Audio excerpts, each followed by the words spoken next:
अध्यक्षा महोदया, मंचस्थ समस्त विद्वजन एवं इस कक्ष में उपस्थित समस्त विद्वजन, संतजन को मेरा हार्दिक अभिनंदन। तुलसीदास जी की जयंती के शुभ अवसर पर हम सभी यहाँ उपस्थित हुए हैं। यह हमारे लिए सौभाग्य की बात है।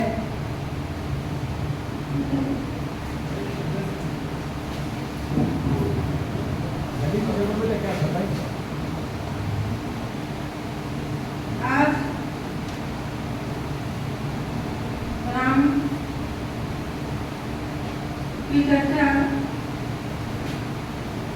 के संदर्भ में गोस्वामी तुलसीदास और कबीरदास के संबंध में भी हम सबों ने प्रकाश डाला और मैं भी उसको प्रकाश डाल रही हूँ।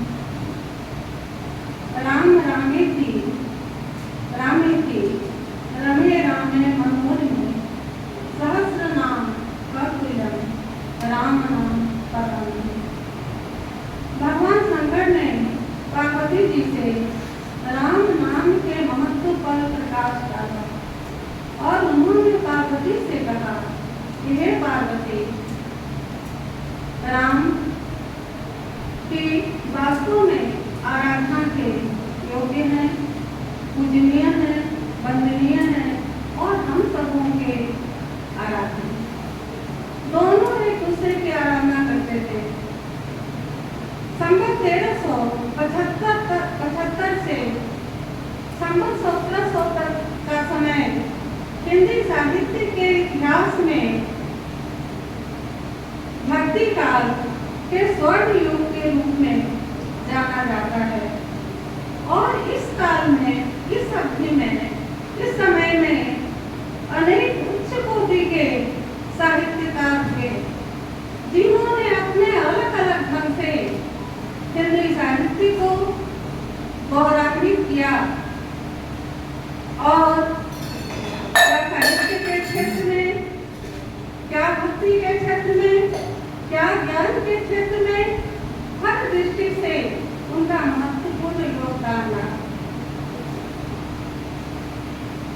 दो प्रकार की भक्ति धाराएं भक्ति काल में हुई, सगुण भक्ति धारा और निर्गुण भक्ति धारा।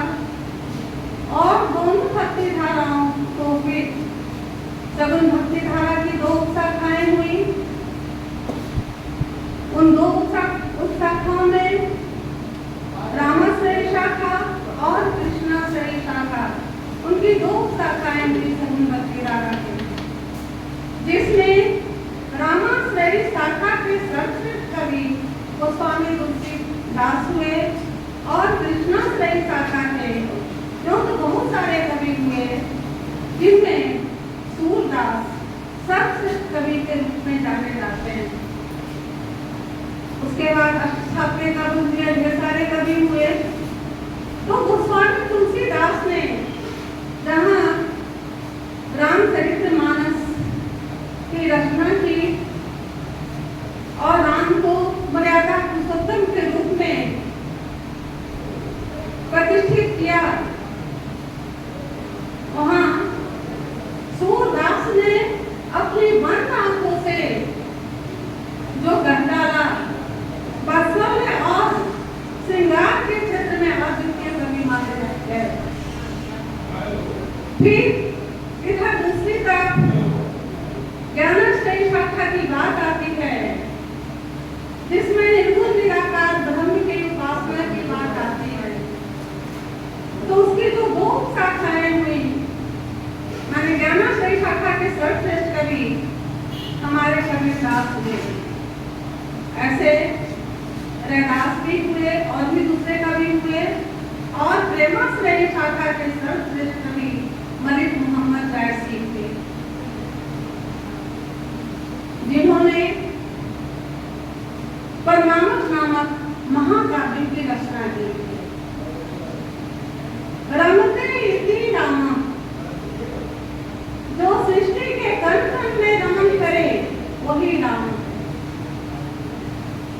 जो जीवात्मा और परमात्मा में एक आत्मबोध को भरे, वही राम है।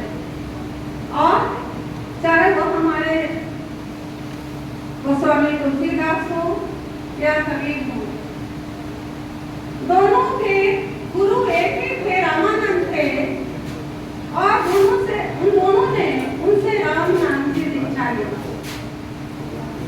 परंतु भक्ति का आधार, भक्ति करने का तरीका, इस सब को समझने परखने का नजरिया अपना अलग अलग था।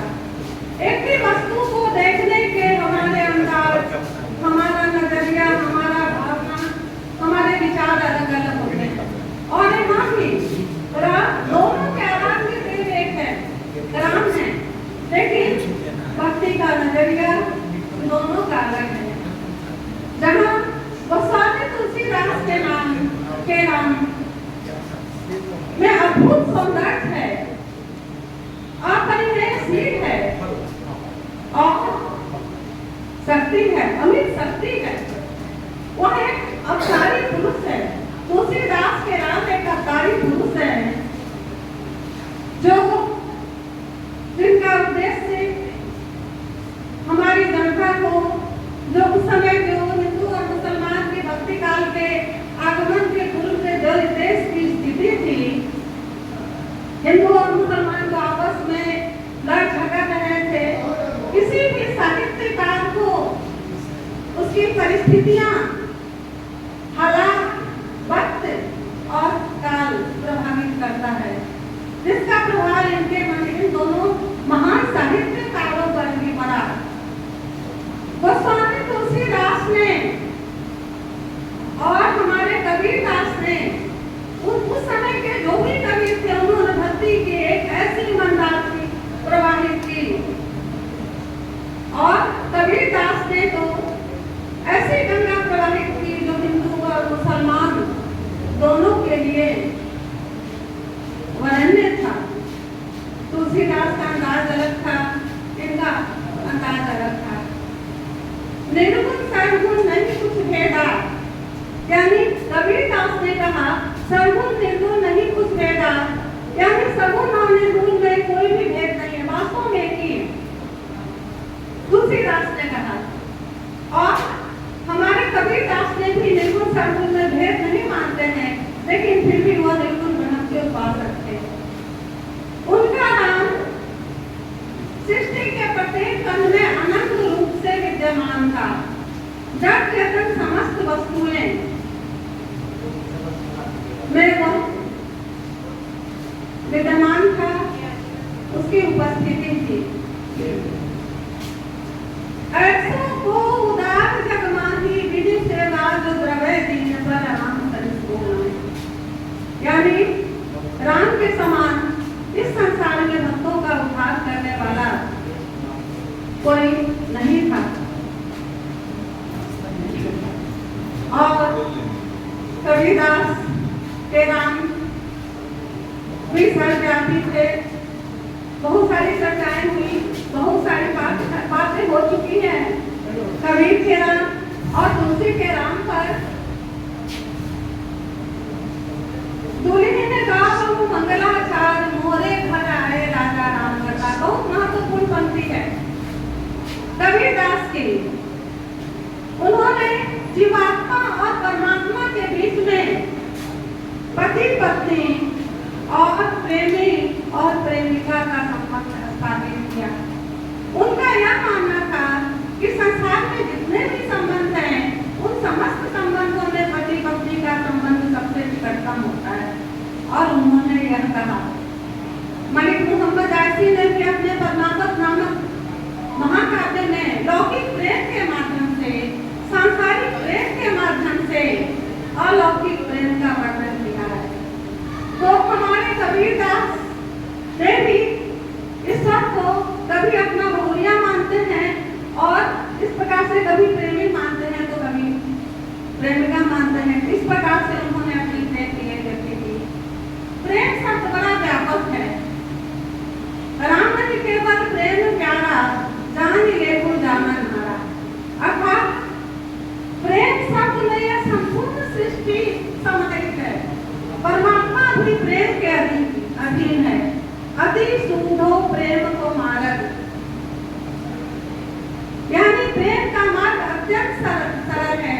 यदि प्रेमी पात्र का प्रेम शुद्ध अंतरात्मा से किया जाए तो प्रेम का मार्ग अत्यंत सरल होता है। तो परमात्मा प्रेम के वशीभूत हैं, चाहे वो तुलसी के राम हो, वाल्मीकि के राम हो, कबीर के राम हो, भवभूति के राम हो या निराला के राम हो। तो परमात्मा को पाने के लिए प्रेम की आवश्यकता है, श्रद्धा की आवश्यकता है, त्याग की आवश्यकता है, सतत आराधना की आवश्यकता है, तभी परमात्मा की प्राप्ति हो सकती है। मीराबाई ने प्रेम मत है दौलत कहो किसी तन की सुधी बिसराओ, प्रेम हो तो मीरा की तरह, प्रेम हो तो राधा की तरह। प्रेम यदि जीवात्मा करे तो ये भक्त कवियों की तरह, कबीर की तरह। और कबीर की जो लटवासी है उसके पीछे भी कारण है। उनके अंदर यह तो कटुता है, उनके यह जो अक्सर भाषा है, उसके भी अनेक कारण है। जन्म होते ही माता के द्वारा परित्याग कर दिया जाना और नीरू और नीमा नामक दंपति के द्वारा पालन पोषण करना, उनके अंदर तो स्वाभाविक रूप से कटुता भरेगी। और उनकी यह कटुता उनकी साथियों में यत्र तत्र परिलक्षित होती है। तुलसी की स्थिति भी कुछ ऐसी ही है। पत्नी प्रेम में भागे तुलसी को पत्नी रत्नावली ने जो फटकार लगाई उससे उनके ज्ञान चक्षु खुल गए और भक्ति के मार्ग पर अग्रसर हो गए। इस तरह से कबीर और तुलसी दोनों से शिक्षा ग्रहण करने की आवश्यकता है और उनकी जो भक्ति मार्ग है उस पर चलने, उसे समझने की आवश्यकता है। धन्यवाद।